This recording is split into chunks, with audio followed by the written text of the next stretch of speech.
حدثنا عبد الله بن يوسف قال أخبرنا مالك عن يحيى بن سعيد عن بشير بن يسار مولى بني حارثة أن سويد بن النعمان أخبره أنه خرج مع رسول الله صلى الله عليه وسلم عام خيبر حتى إذا كانوا بالصحراء وهي أدنى خيبر فصلى العصر ثم دعا بالأزباد فلم يؤت إلا بالسبيق فأمر به فثرج فأكل رسول الله صلى الله عليه وسلم وأكلنا ثم قام إلى المغرب فمدمد ومدمدنا ثم صلى ولم يتودع.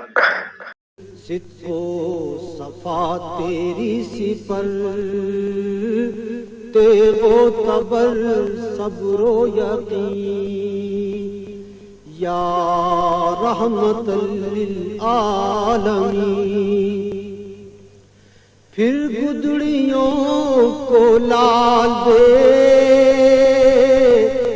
جہاں پتھروں میں ڈال دے. فتح خیبر والے سال وہ رسول کریم صلی اللہ علیہ وآلہ وسلم کے ساتھ صحبا کی طرف جو خیبر کے قریب ایک جگہ ہے پہنچے.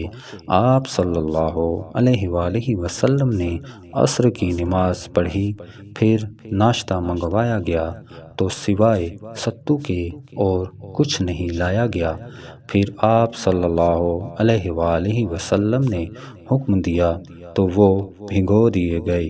پھر رسول کریم صلی اللہ علیہ وآلہ وسلم نے کھایا اور ہم نے بھی کھایا. پھر مغرب کی نماز کے لیے کھڑے ہو گئے. آپ صلی اللہ علیہ وآلہ وسلم نے کلی کی اور ہم نے بھی. پھر آپ صلی اللہ علیہ وآلہ وسلم نے نماز پڑھی اور نیا وضو نہیں کیا.